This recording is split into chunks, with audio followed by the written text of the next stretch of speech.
quiet corner of the mall, the Vietnam Veterans Memorial has always been a special place. A simple black stone wall, engraved with over 58,000 names of those who died, dedicated not to one great general, but to every fallen soldier. The wall is completely different from anything else on the mall. One thing that's very striking is that as you see people going down the wall, they don't speak. There's a silence. It's a communion with the people on the wall.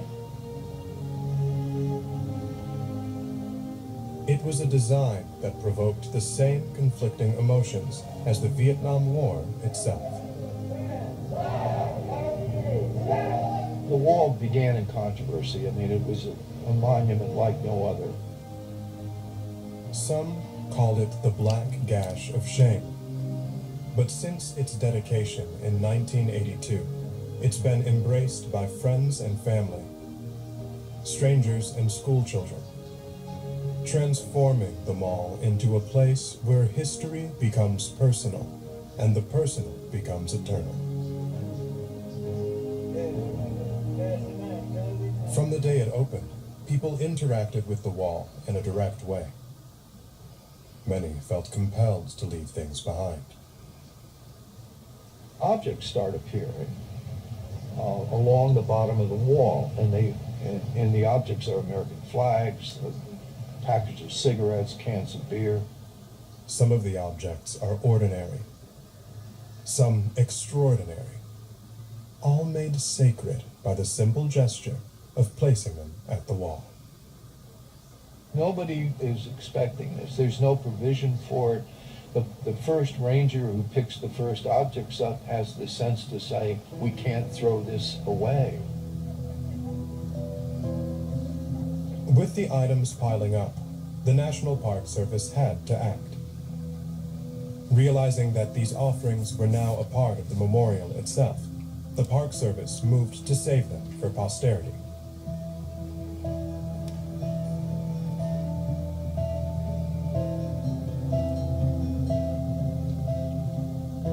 Everything in here is precious to someone.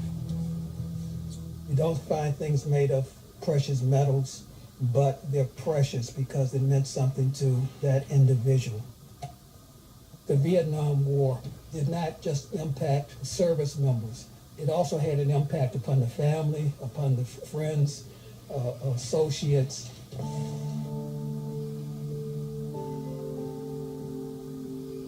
This collection, it runs the gamut of all the human emotions. That's why this collection is so important. In 30 years, they've collected amazing things. Over 400,000 items.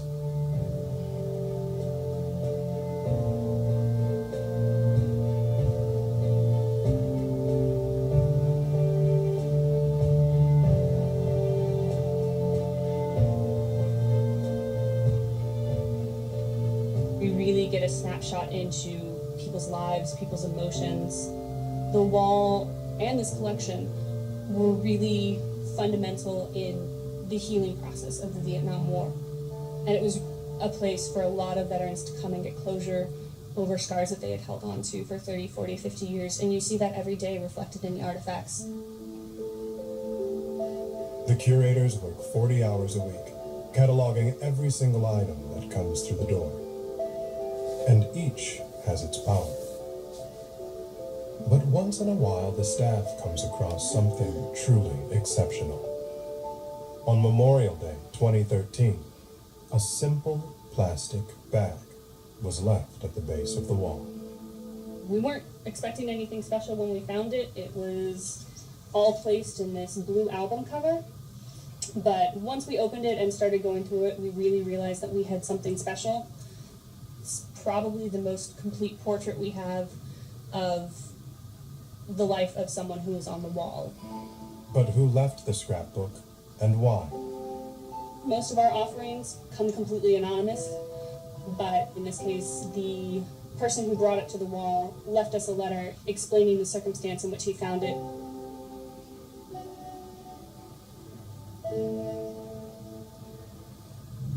Ken Hamilton is a 24-year Army veteran who did 2 tours in Iraq. He and his wife live in Toms River, New Jersey.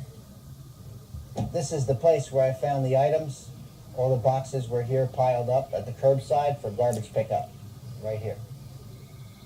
I looked into the boxes, and that's where I could see there was some military items there, a soldier's picture, a scrapbook, and some letters, and I knew that this soldier was from Vietnam, and I knew that he had been wounded in combat. And being a soldier myself, I didn't want them to go into the landfill, and I knew I should bring them home and talk to my wife, and maybe we could find a place to bring these items. And I started looking through, and I couldn't believe that Bruce's whole life was in the book, and that my husband found it and brought it home. We sat and we talked and pondered over it. I said, well, it's time to take it to the wall, because that's where it belongs. The scrapbook told the story of a 19-year-old soldier named Bruce Peteroy from Staten Island, New York. We get to see what we believe is a family photo, possibly of him and his parents and his brother. He was drafted into the Army in 1968. In October, less than 3 months into his tour, Peteroy was wounded. Dear Mom, taking care of myself. Don't worry, I promise I'm resting and I'm treating myself well. We have a matchbook from a club in Okinawa. In Okinawa, Bruce met a woman, fell in love, and got engaged. By February 1969, he was back in Vietnam. On May 10th, he wrote his mother a letter. He's been in the bush for 25 days straight. It talks about his fiance and really tells his mom that this is the one, Mom, she's the most important, I'm bringing her home to meet you. And unfortunately, neither he nor his fiance ever made it back to the United States.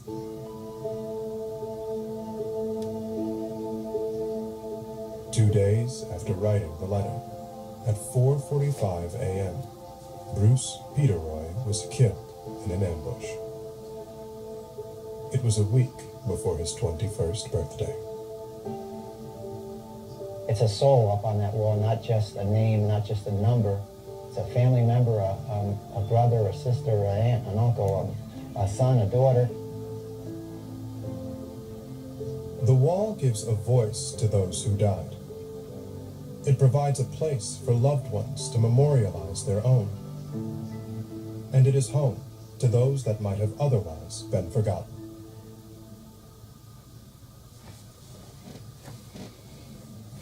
No other place in America inspires such deeply personal moments and invites such grand public demonstrations as the National Mall.